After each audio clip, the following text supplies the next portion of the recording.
రైట్గా అనగనగా ఒక engineering college ఒకప్పుడు ఆ కాలేజ్ ఒక వెలిగింది. అక్కడ సీటు వస్తే ఇక ఉద్యోగం వచ్చినట్టే అని భావించేవారు. ఇక జిల్లాకు చెందినటువంటి సీనియర్ నేత మాజీ మంత్రి పట్టుబట్టి మరి అక్కడ శివయ్య సన్నిధిలో కాలేజ్ ఏర్పాటు చేశారు. ఇది రాజకీయంగా కూడా ఆయనకు కలిసి వచ్చేసింది.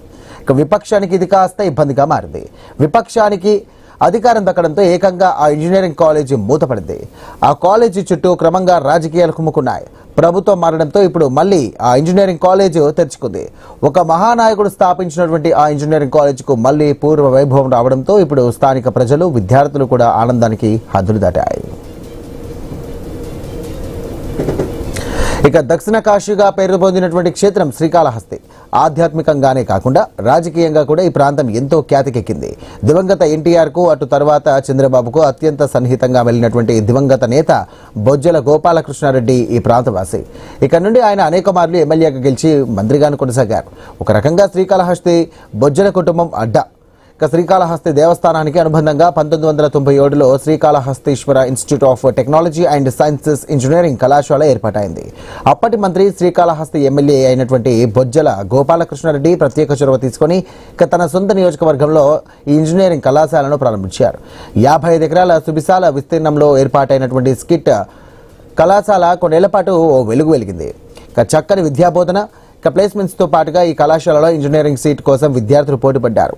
ఉమ్మడి చిత్తూరు జిల్లా నుండే కాకుండా నెల్లూరు జిల్లాకు చెందినటువంటి విద్యార్థులు కూడా ఇక్కడ ఇంజనీరింగ్ విద్య పూర్తి చేసి ఇప్పుడు బాగా స్థిరపడ్డారు.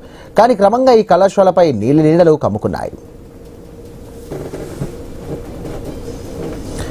గత వైసీపీ అధికారంలోకి వచ్చాక అనూహ్యంగా 2020లో స్కిట్ కళాశాల మూతపడింది.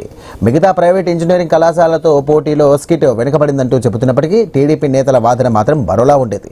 స్కిట్ ఇంజనీరింగ్ కళాశాల ఏర్పాటులో బొజ్జల కుటుంబానికి దక్కిన గౌరవం దూరం చేయడానికి ఇక ఇంజనీరింగ్ కళాశాలను నిర్వీర్యం చేశారంటూ టీడీపీ నేతలు చాలా కాలంగా ఆరోపించేవారు. ఇక వైసీపీ ఎమ్మెల్యేగా బియ్యపు మధుసూదన్ రెడ్డి స్కిట్ పునఃప్రారంభానికి ఎలాంటి చర్యలు తీసుకోకపోవడం వెనుక రాజకీయ కారణాలు ఉన్నాయన్నది టీడీపీ నేతల ఆరోపణ. బొజ్జల గోపాలకృష్ణారెడ్డి మరణం తర్వాత ఆయన తనయుడు బొజ్జల సుధీర్ రెడ్డి తండ్రి రాజకీయ వారసత్వాన్ని అందుకున్నారు. ఇక ఆయన కూడా ఇదే విషయంగా వైసీపీ ప్రభుత్వాన్ని వీలున్నప్పుడల్లా దుమ్మెత్తిపోసేవారు. ఇక మా కుటుంబం క్రెడిట్ను జనం మర్చిపోయేలా చేసేందుకు స్కిట్ కళాశాలకు తాళం పడేలా చేశారంటూ సుధీర్ రెడ్డి తరచుగా ఆరోపించేవారు. తాము మళ్లీ అధికారంలో వస్తే కనుక స్కిట్ ను తెరిపించి దానికి పూర్వ వైభవం తెస్తామంటూ కూడా ప్రజలకు సుధీర్ రెడ్డి గత ఎన్నికల్లో గట్టి హామీనిచ్చారు.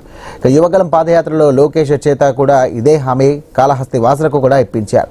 వైసీపీ నేత బియ్యపు మధుసూదన్ రెడ్డి, టీడీపీ నేత బొజ్జల గోపాలకృష్ణారెడ్డి మధ్య ఈ కళాశాల వ్యవహారం తరచుగా రాజకీయ ఆరోపణలు అలాగే ప్రత్యారోపణలు కొనసాగాయి. కూటమి సర్కార్ అధికారంలోకి వచ్చాక ఎమ్మెల్యే బొజ్జల సుధీర్ రెడ్డి తండ్రి స్థాపించినటువంటి స్కిట్ కళాశాలను ఎలాగైనా తెరిపించాలని నానా కష్టాలు పడ్డారు. కళాశాల బాధ్యత జేఎన్టీయూకి అప్పగించేందుకు తీవ్రంగా కృషి చేశారు. 2 ఏళ్ల కష్టం తర్వాత ఇటకేలకు స్కిట్ ఇంజనీరింగ్ కళాశాల తాళాలు తెచ్చుకుంది. ఇక ఈ కళాశాలను జేఎన్టీయూకి అప్పగించారు. ఆ వర్సిటీకి అనుబంధంగా ఇంజనీరింగ్ అడ్మిషన్లకు తాజాగా జరిగినటువంటి క్యాబినెట్లో గ్రీన్ సిగ్నల్ లభించింది. ఈ దఫా ఎంసెట్ 2వ కౌన్సిలింగ్లో స్కిట్ అడ్మిషన్లను జరగనుంది. ఇక 5 ఏళ్ల రాజకీయ గ్రహణం తర్వాత ఇటకేలకు స్కిట్ కళాశాల మళ్లీ ప్రారంభం కానుంది. అడ్డంకులు దాటుకుని ఈ క్యాంపస్ విద్యార్థులతో ఇకపై కలకల్లాడనుంది. మొత్తం మీద శ్రీకాళహస్తి స్కిట్ ఇంజనీరింగ్ కళాశాల వ్యవహారం రాజకీయంగా కూడా జిల్లా వ్యాప్తంగా ఇప్పుడు చర్చనీయాంశమైంది.